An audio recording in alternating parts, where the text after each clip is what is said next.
Start.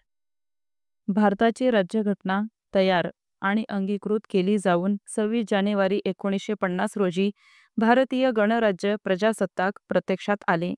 त्यानंतर 1951-52 मध्ये स्वतंत्र भारतातली पहिली सार्वत्रिक निवडणूक होऊन पंतप्रधान जवाहरलाल नेहरू यांच्या नेतृत्वाखाली राष्ट्रीय काँग्रेसचे सरकार आले.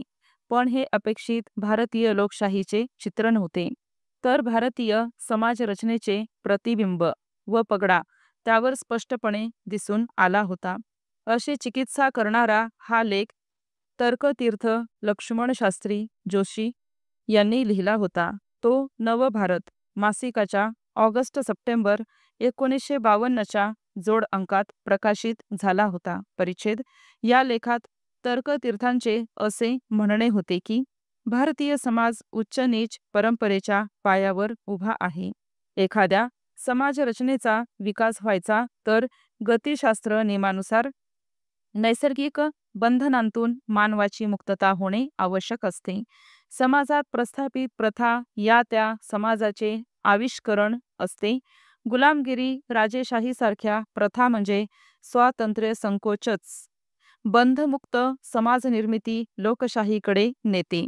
जन्माधारित उच्च-नीचता व्यवसाय निवड यथास्थितीच ठेवत असते. ग्रामसंस्था हा भारतीय समाजरचनेचा मूळ एकक. तिथे बदल झाले तर ते विस्तारणार. गणराज्य व्यवस्था मोडली गेली, पण रामराज्य आले का? हा कळीचा प्रश्न आहे. भारतात राज्यसत्ता लोकाभिमुख होऊ शकली नाही. दासता, पुरोहित वर्चस्व एकीकडे व दुसरीकडे समतावादी समाजरचनेचे प्रयोग.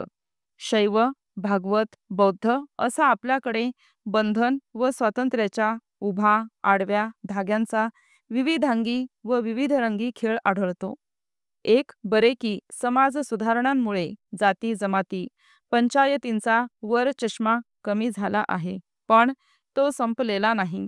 लोकशाहीस आवश्यक आणि सामाजिक क्रांतीस पोषक असा जुना वारसा आपणाकडे आहे, पण त्यात विरोध वा परिवर्तन शक्तीचा असल्याने हिंदी समाजात स्थितिशीलता आढळते.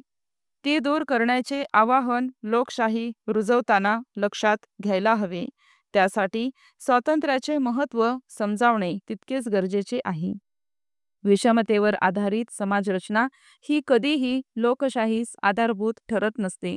लोकशाहीच्या वाढीस अनुकूल अशा सामाजिक संस्था घडविण्याकरिता स्वातंत्र्य व समता या तत्वांचा प्रमुख देणारी समाजरचना घडविणे हे लोकशाही समर्थकांचे आद्य कर्तव्य ठरते. अशी लोकशाहीस अनुकूल समाजक्रांती घडविणारी शक्ती भारतात आहे काय? ती शक्ती कोणती? तर लोकच. मानवी इतिहासाचे गतिशास्त्र असे सांगते की नैसर्गिक बंधनांतून मुक्त होण्याचा सतत प्रयत्न करणे हे मानवाचे जीवित कार्य आहे. म्हणून मानव अव्याहत स्वातंत्र्याची मागणी करीत असतो. या देशात जातीभेद व जन्मसिद्ध उच्च-नीचता ही अत्यंत प्रभावी असून ती व्यक्ती स्वातंत्र्य व समता या लोकशाही तत्वांचा पराभव करणारी प्रभावी शक्ती आहे.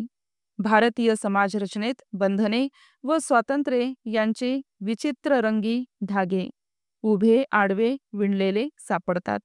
म्हणून यापुढे चांगल्या वाईटाचा वारसा नीट पारखून समाज घडणीचे प्रयत्न होणे आवश्यक आहे. स्टॉप.